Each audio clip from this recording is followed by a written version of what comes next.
What is up, guys? Welcome to the Red Chip Poker Podcast. The title of this episode is The Poker Robot. We're not going to be talking about actual poker robots in this episode. We're going to be talking about intuition in poker.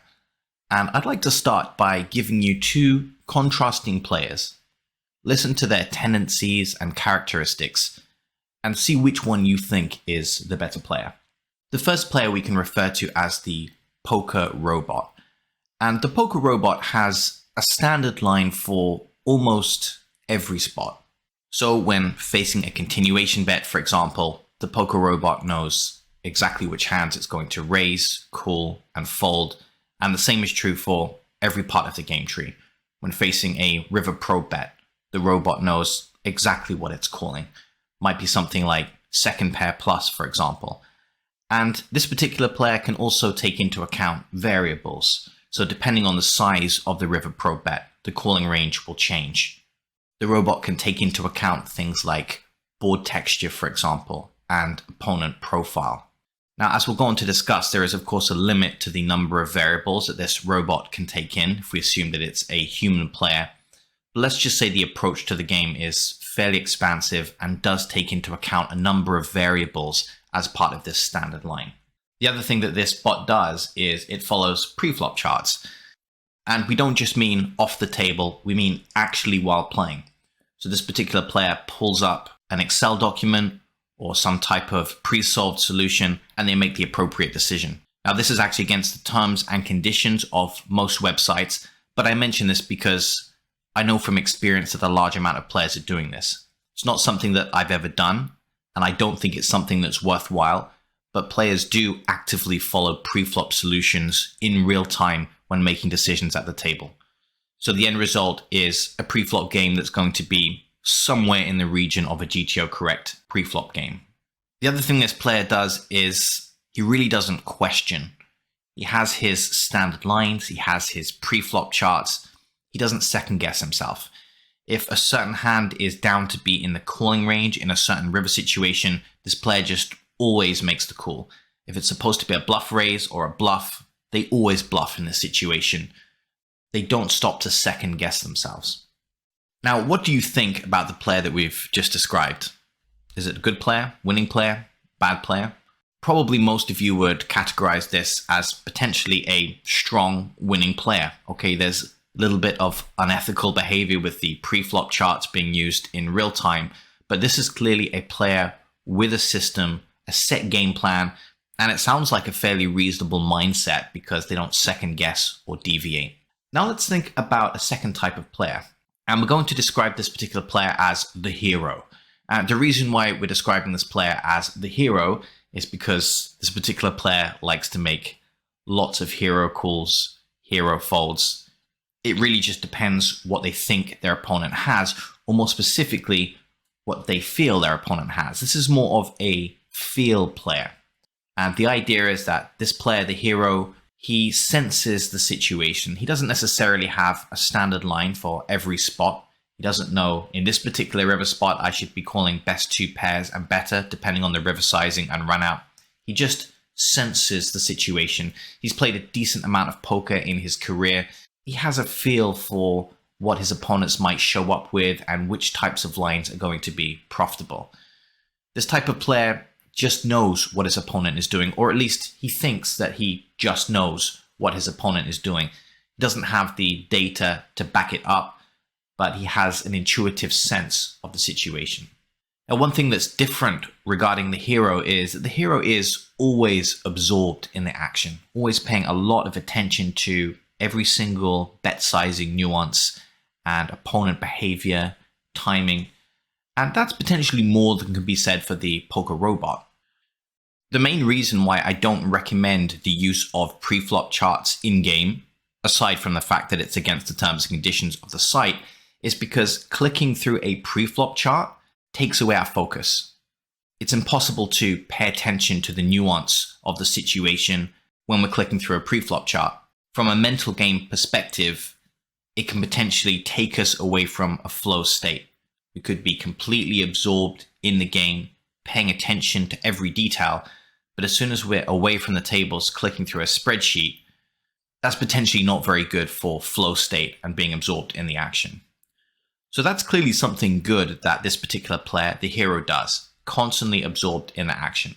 Having said that, how would you describe this player overall?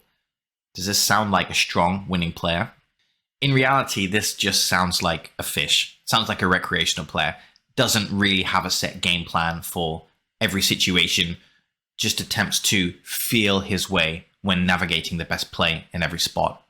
So although there are some positives to this profile, paying a lot of attention to opponents' actions and game flow, this particular player on the surface simply sounds like a losing player.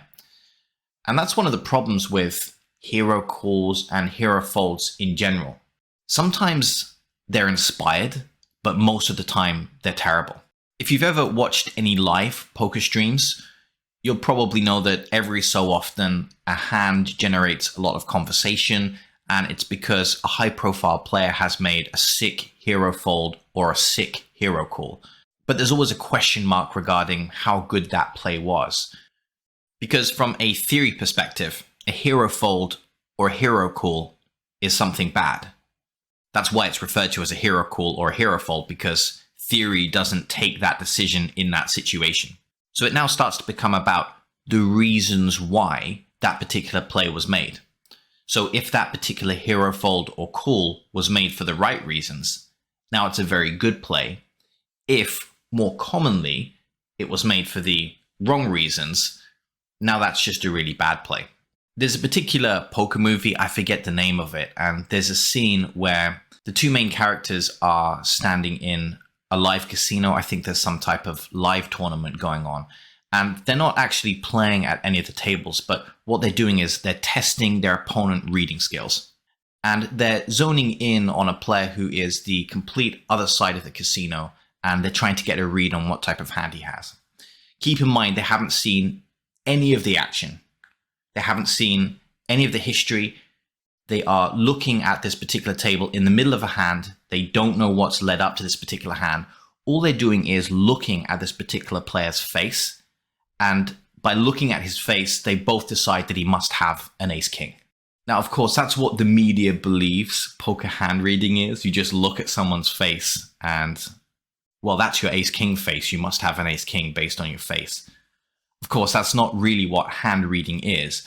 And if that's the reason you're basing your hero call or hero fold around, i.e., I just know my opponent has ace-king, well, even if you end up being right, it might look really good on live TV, but that's actually just a terrible play.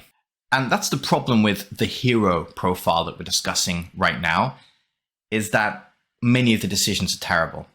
Most of them are made for the wrong reasons. So although they may sometimes look really good, they're actually terrible decisions. But occasionally there's an exception. So we might have a player with exceptional hand reading skills. We see this as well, especially in a live environment where they are able to hand read correctly, put a large number of pieces of the puzzle in place, and then deduce that their opponent must have or is very likely to have a very specific holding, and then make a hero call or a hero fold based on that information. Now that's a really good decision.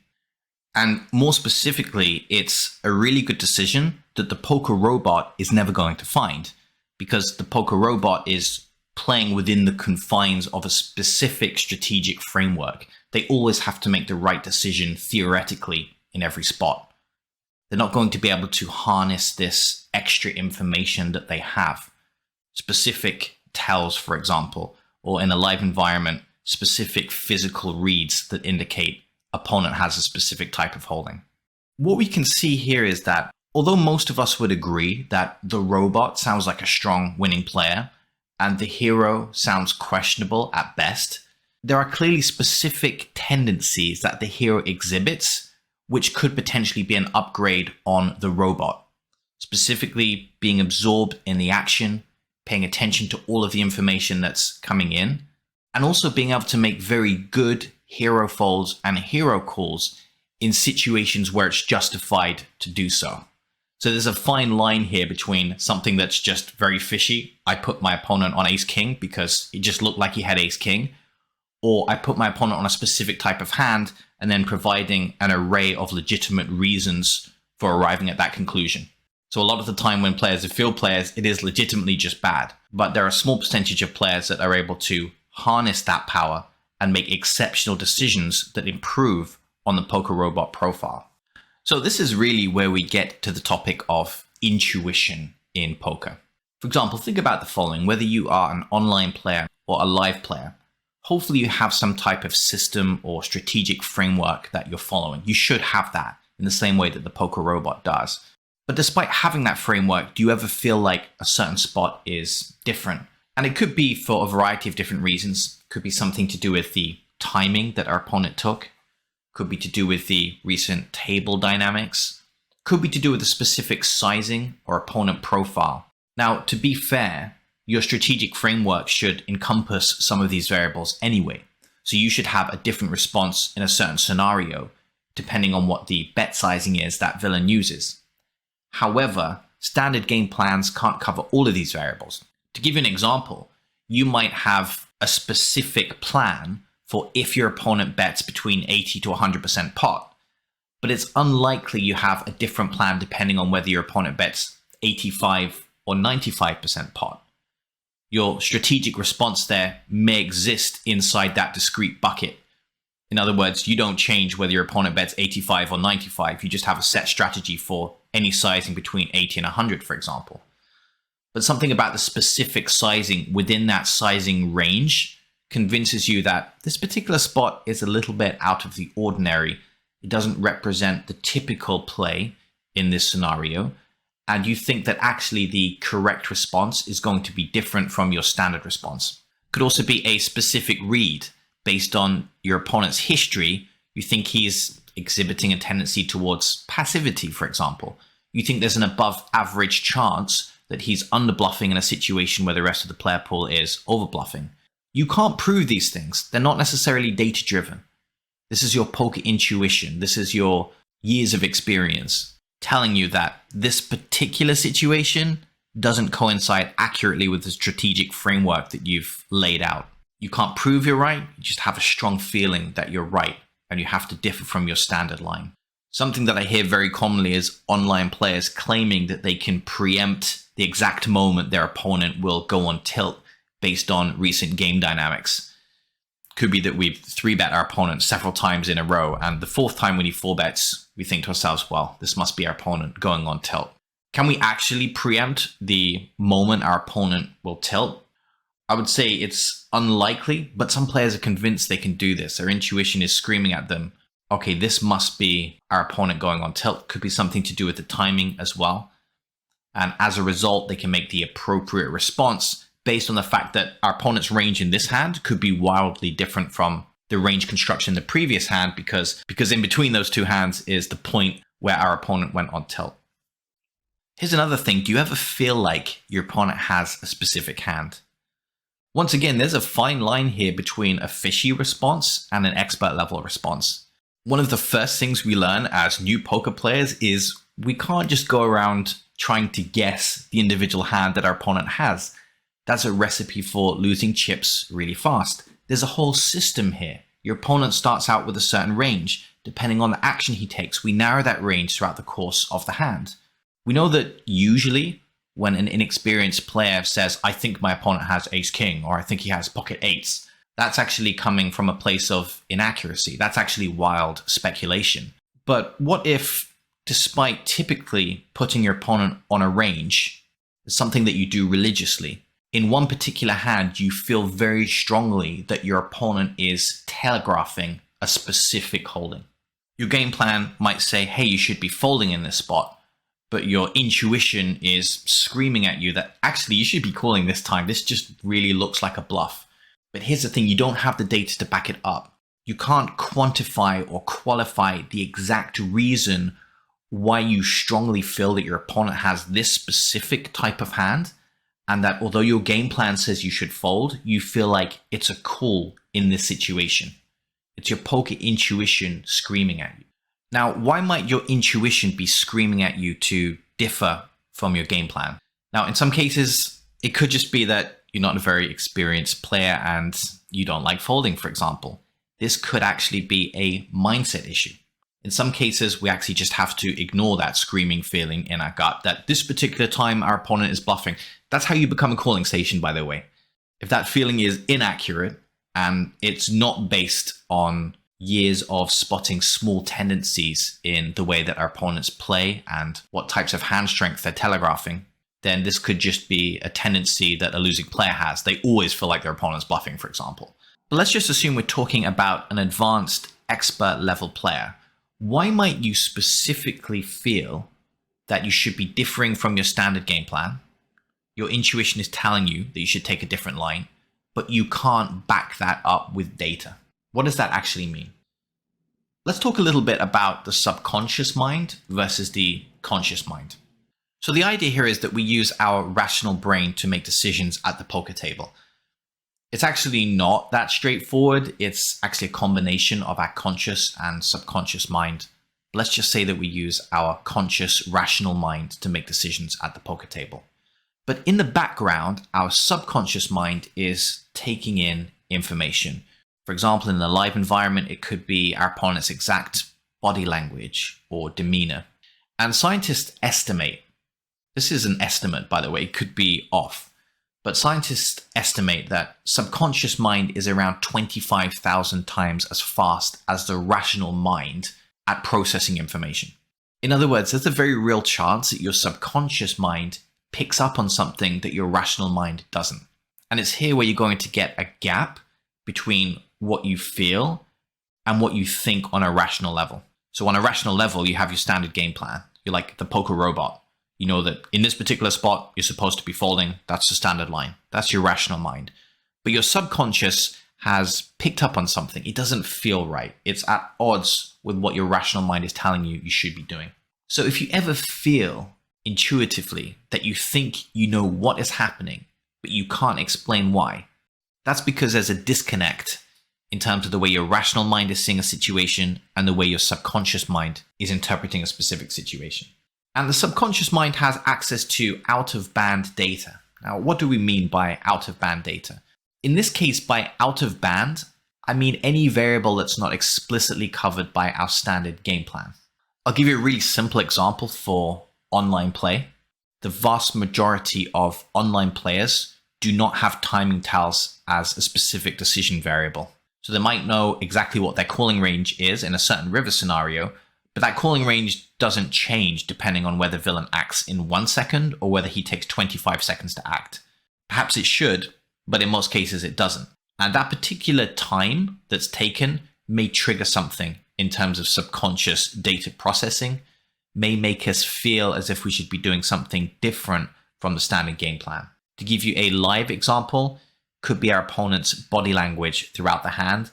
And there are definitely some live players who are experts at body language, and they can pick up really strong signals regarding whether you're bluffing or whether you're value betting, whether you have some kind of mid-strength hand. Is that particular ability part of their standard game plan? Because if it's not, there's going to be a lot of disconnects between what they rationally think they should be doing and what they intuitively feel they should be doing based on their opponent's body language.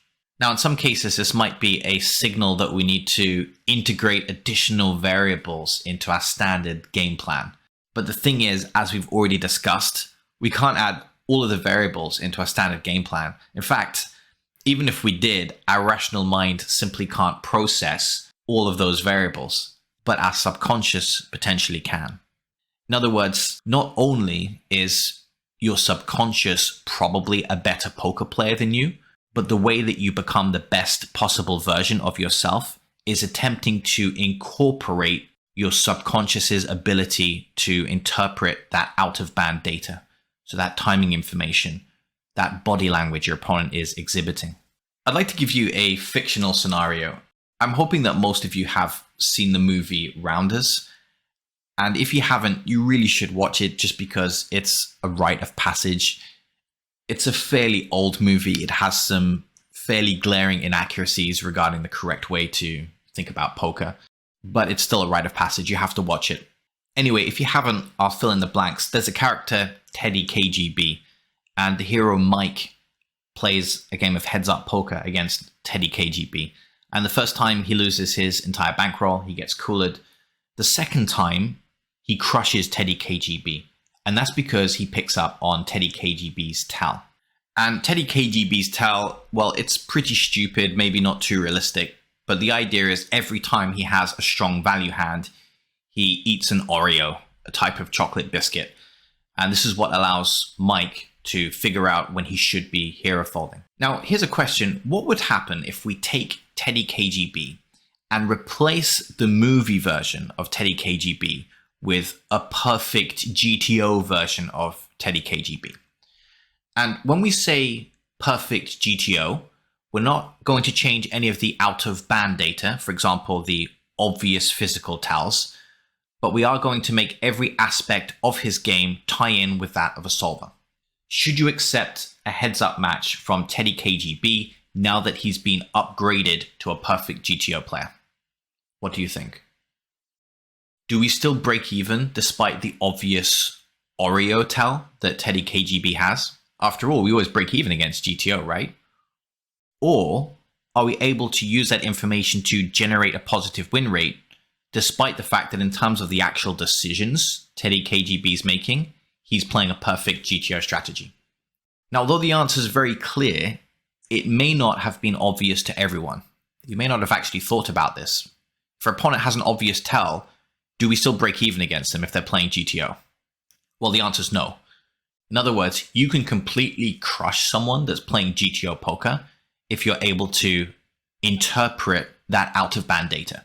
You have a perfect GTO player who eats an Oreo every time they have a value hand, you can destroy that GTO player. And you could say, well, that's not GTO to give an obvious physical tell.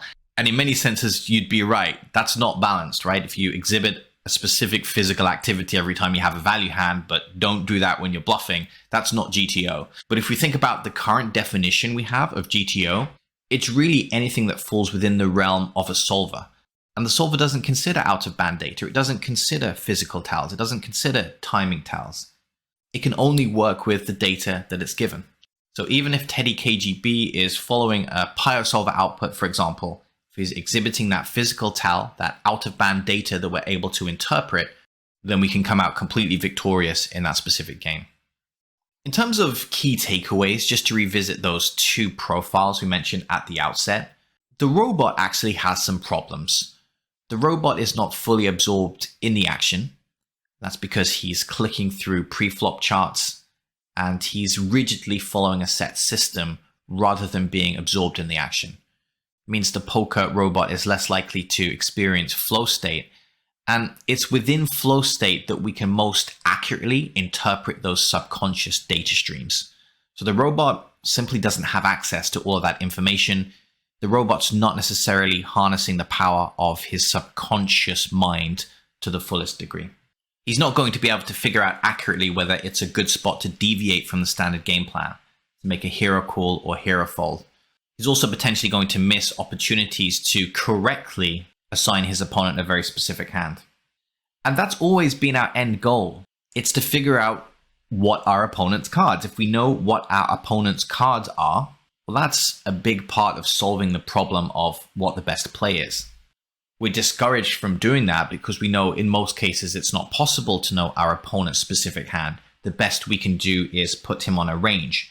But if there are legitimate situations where we can narrow our opponent's range down sufficiently that we're only left with one or a very small amount of specific combos, then we shouldn't pass up on that opportunity.